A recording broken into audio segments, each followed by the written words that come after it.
The Semitic peoples, the antiquity of the Arabs, Phoenicians, their world trade, their circumnavigation of Africa, colonies, Tyre and Sidon, deities, the dissemination of the alphabet, Syria, Astarte, the death and resurrection of Adonai, the sacrifice of children. If we attempt to mitigate the confusion of tongues in the Near East by distinguishing the northern peoples of the region as mostly Indo-European, and the central and southern peoples, from Assyria to Arabia, as Semitic, we shall have to remember that reality is never so clear-cut in its differences as the rubrics under which we dismember it for neat handling. The term Semite is derived from Shem, legendary son of Noah, on the theory that Shem was the ancestor of all the Semitic peoples. The Near East was divided by mountains and deserts into localities naturally isolated and therefore naturally diverse in language and traditions. But not only did trade tend to assimilate language, customs, and arts along its main routes, as, for example, along the great rivers from Nineveh and Carchemish to the Persian Gulf, but the migrations and imperial deportations of vast communities so mingled stocks and speech that a certain homogeneity of culture accompanied the heterogeneity of blood. By Indo-European, then, we shall mean predominantly Indo-European. By Semitic, we shall mean predominantly Semitic. No strain was unmixed, no culture was left uninfluenced by its neighbors or its enemies. We are to vision the vast area as a scene of ethnic diversity and flux, in which now the Indo-European, now the Semitic stock for a time prevailed, but only to take on the general cultural character of the whole. Hammurabi and Darius I were separated by differences of blood and religion, and by almost as many centuries as those that divide us from Christ. Nevertheless, when we examine the two great kings, we perceive that they are essentially and profoundly akin. The fount and breeding place of the Semites was Arabia. Out of that arid region, where the man plant grows so vigorously and hardly any other plant will grow at all, came in a succession of migrations, wave after wave of sturdy, reckless Stoics no longer supportable by desert and oases, and bound to conquer for themselves a place in the shade. Those who remained behind created the civilization of Arabia and the Bedouin, the patriarchal family, the stern morality of obedience, the fatalism of a hard environment, and the ignorant courage to kill their own daughters as offerings to the gods. Nevertheless, they did not take religion very much to heart till Muhammad came, and they neglected the arts and refinements of life as effeminate devices for degenerate men. For a time they controlled the trade with the further east. Their ports at Cannae and Aden were heaped with the riches of the Indies, and their patient caravans carried these goods precariously overland to Phoenicia and Babylon. In the interior of their broad peninsula they built cities, palaces, and temples, but they did not encourage foreigners to come and see them. For thousands of years they have lived their own life, kept their own customs, kept their own counsel. They are the same today as in the time of Cheops and Gudea. They have seen 100 kingdoms rise and fall about them, and their soil is still jealously theirs, guarded from profane feet and alien eyes. Who now were those Phoenicians who have so often been spoken of in these pages, whose ships sailed every sea, whose merchants bargained in every port? The historian is abashed before any question of origins. He must confess that he knows next to nothing about either the early or the late history of this ubiquitous yet elusive people. We do not know whence they came nor when. We are not certain that they were Semites, and as to the date of their arrival on the Mediterranean coast, we cannot contradict the statement of the scholars of Tyre, who told Herodotus that their ancestors had come from the Persian Gulf and had founded the city in what we should call the 28th century before Christ. Even their name is problematical. The phoenix, from which the Greeks coined it, may mean the red dye that Tyrian merchants sold, or a palm tree that flourishes along the Phoenician coast. That coast, a narrow strip 100 miles long and only 10 miles wide, between Syria and the sea, was almost all of Phoenicia. The people never thought it worthwhile to settle in the Lebanon hills behind them, or to bring these ranges under their rule. They were content that this beneficent barrier should protect them from the more warlike nations, whose goods they carried out into all the lanes of the sea. Those mountains compelled them to live on the water. From the 6th Egyptian dynasty onward, they were the busiest merchants of the ancient world, and when they liberated themselves from Egypt, circa 1200 B.C., they became masters of the Mediterranean. They themselves manufactured various forms and objects of glass and metal. They made enameled vases, weapons, ornaments, and jewelry. They had a monopoly of the purple dye which they extracted from the mollusks abounding along their shores, and the women of Tyre were famous for the gorgeous colors with which they stained the products of their deft needlework. These and the exportable surplus of India and the Near East, cereals, wines, textiles, and precious stones, they shipped to every city of the Mediterranean, far and near, bringing back in return lead, gold, and iron from the south shores of the Black Sea, copper, cypress, and corn from Cyprus, ivory from Africa, silver from Spain, tin from Britain, and slaves from everywhere. They were shrewd traders. They persuaded the natives of Spain to give them, in exchange for a cargo of oil, so great a quantity of silver that the holds of their ships could not contain it, whereupon the subtle Semites replaced the iron or stones in their anchors with silver, and sailed prosperously away. Not satisfied with this, they enslaved the natives and made them work for long hours in the mines for a subsistence wage. Like all early voyagers and some old languages, they made scant distinction between trade and treachery, commerce and robbery. They stole from the weak, cheated the stupid, and were honest with the rest.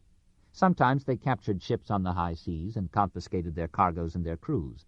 Sometimes they lured curious natives into visiting the Phoenician vessels and then sailed off with them to sell them as slaves.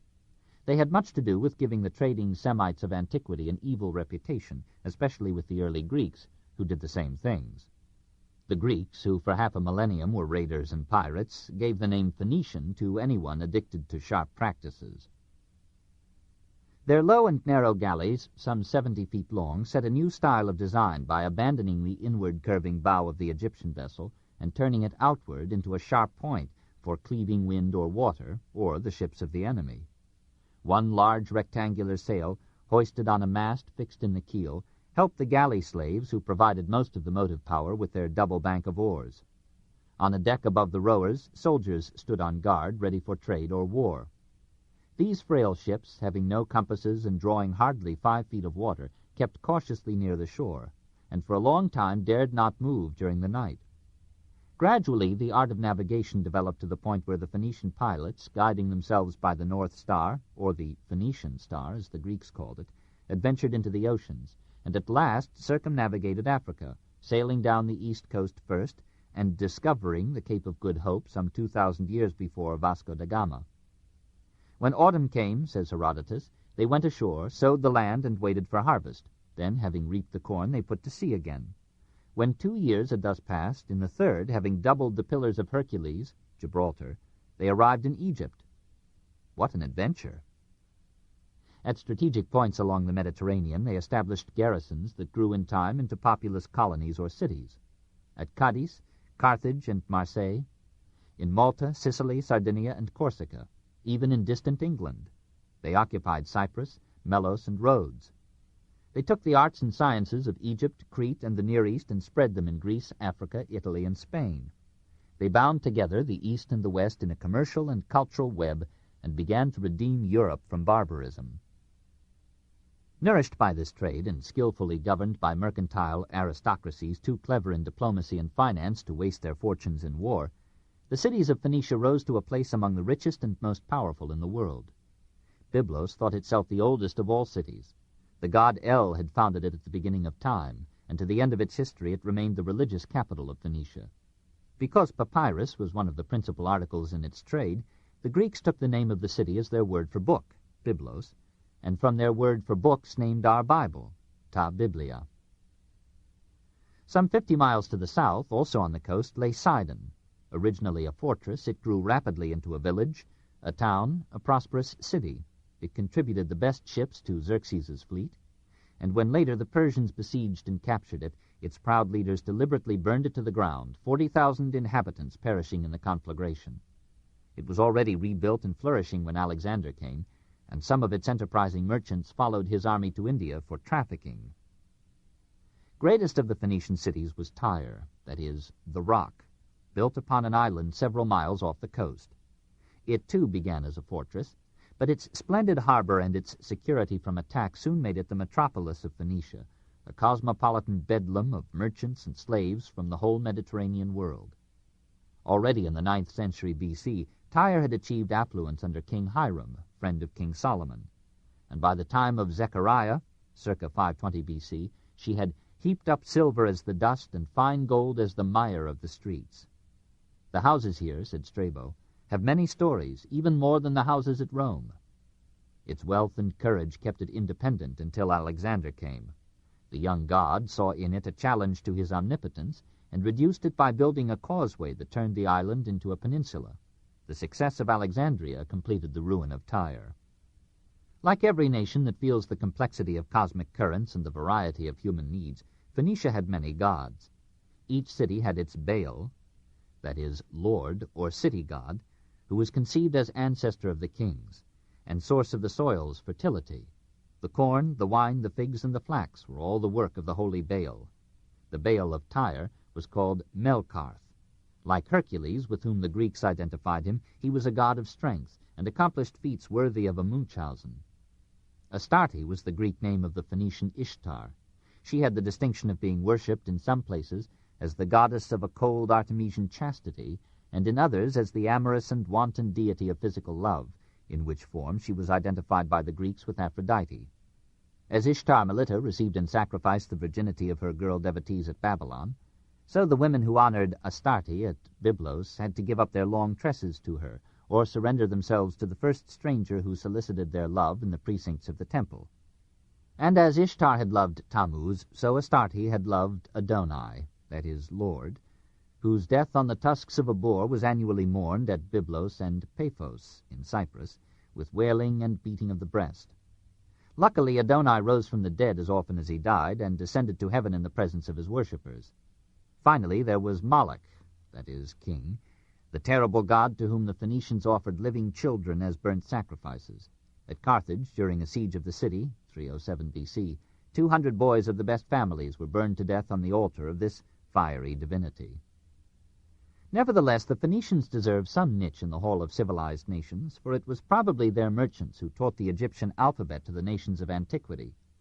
Not the ecstasies of literature, but the needs of commerce brought unity to the peoples of the Mediterranean. Nothing could better illustrate a certain generative relation between commerce and culture. We do not know that the Phoenicians introduced this alphabet into Greece, though Greek tradition unanimously affirms it. It is possible that Crete gave the alphabet to both the Phoenicians and the Greeks. But it is more probable that the Phoenicians took letters where they took papyrus. About 1100 B.C. we find them importing papyrus from Egypt. For a nation that kept and carried many accounts, it was an inestimable convenience compared with the heavy clay tablets of Mesopotamia. And the Egyptian alphabet was likewise an immense improvement upon the clumsy syllabaries of the Near East. About 960 B.C., King Hiram of Tyre dedicated to one of his gods a bronze cup engraved with an alphabetic inscription. And about 840 B.C., King Mesha of Moab announced his glory, on a stone now in the Louvre, in a Semitic dialect written from right to left in letters corresponding to those of the Phoenician alphabet.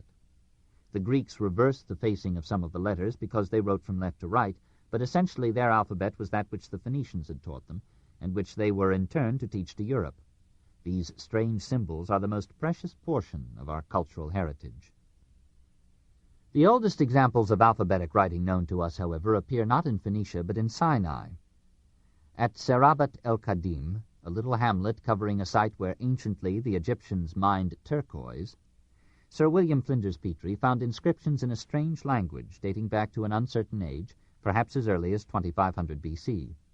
Though these inscriptions have never been deciphered, it is apparent that they were written not in hieroglyphics nor in syllabic cuneiform, but with an alphabet. At Zapuna, in southern Syria, French archaeologists discovered an entire library of clay tablets, some in hieroglyphic, some in a Semitic alphabetic script. As Zapuna seems to have been permanently destroyed about 1200 B.C., these tablets go back presumably to the 13th century B.C., and suggest to us again how old civilization was in those centuries to which our ignorance ascribes its origins. Syria lay behind Phoenicia, in the very lap of the Lebanon hills, gathering its tribes together loosely under the rule of that capital which still boasts that it is the oldest city of all, and still harbors Syrians hungry for liberty. For a time the kings of Damascus dominated a dozen petty nations about them, and successfully resisted the efforts of Assyria to make Syria one of her vassal states. The inhabitants of the city were Semitic merchants, who managed to garner wealth out of the caravan trade that passed through Syria's mountains and plains.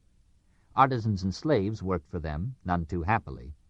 We hear of masons organizing great unions, and inscriptions tell of a strike of bakers in Magnesia. Across the centuries, we sense the strife and busyness of an ancient Syrian town. These artisans were skillful in shaping graceful pottery, in carving ivory and wood, in polishing gems, and in weaving stuffs of gay colors for the adornment of their women. Fashions, manners, and morals in Damascus were very much as at Babylon, which was the Paris and Arbiter Elegantiarum of the ancient East. Religious prostitution flourished, for in Syria, as throughout Western Asia, the fertility of the soil was symbolized in a great mother or goddess, whose sexual commerce with her lover gave the hint to all the reproductive processes and energies of nature.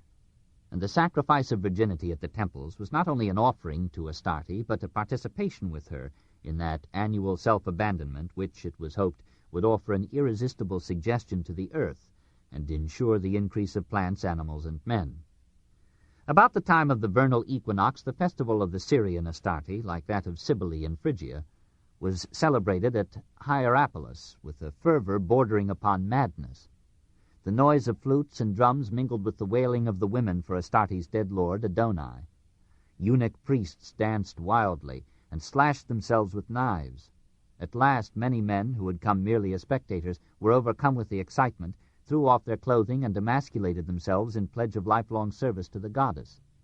Then in the dark of the night the priests brought a mystic illumination to the scene, opened the tomb of the young god, and announced triumphantly that Adonai the Lord had risen from the dead. Touching the lips of the worshippers with balm, the priests whispered to them the promise that they too would someday rise from the grave.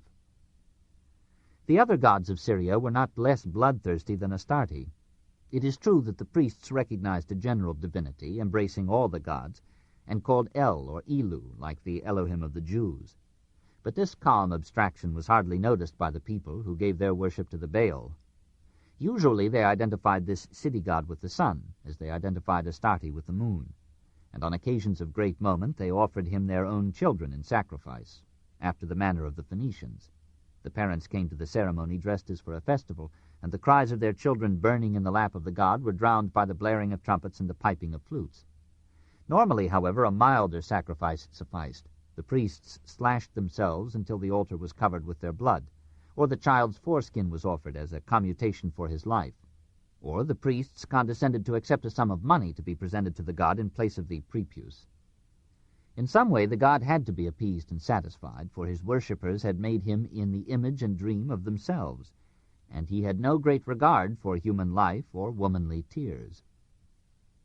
Similar customs, varying only in name and detail, were practiced by the Semitic tribes south of Syria, who filled the land with their confusion of tongues.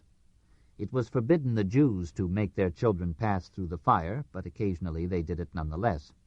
Abraham, about to sacrifice Isaac, and Agamemnon sacrificing Iphigenia, were but resorting to an ancient rite and attempting to propitiate the gods with human blood. Mesha, king of Moab, sacrificed his eldest son by fire as a means of raising a siege. His prayer having been answered, and the sacrifice of his son having been accepted, he slaughtered 7,000 Israelites in gratitude. Throughout this region, from the Sumerian days when the Amorites roamed the plains of Amuru, circa 2800 B.C., to the time when the Jews fell with divine wrath upon the Canaanites, and Sargon of Assyria captured Samaria, and Nebuchadrezzar captured Jerusalem, 597 B.C., the valley of the Jordan was drenched periodically with fratricidal blood, and many lords of hosts rejoiced. These Moabites, Canaanites, Amorites, Edomites, Philistines, and Arameans hardly enter into the cultural record of mankind. It is true that the fertile Arameans, spreading everywhere, made their language the lingua franca of the Near East, and that the alphabetic script which they had learned either from the Egyptians or the Phoenicians replaced the cuneiform and syllabaries of Mesopotamia, first as a mercantile, then as a literary medium, and became at last the tongue of Christ and the alphabet of the Arabs today. But time preserves their names not so much because of their own accomplishments as because they played some part on the tragic stage of Palestine. We must study, in greater detail than their neighbors, these numerically and geographically insignificant Jews, who gave to the world one of its greatest literatures, two of its most influential religions, and so many of its profoundest men.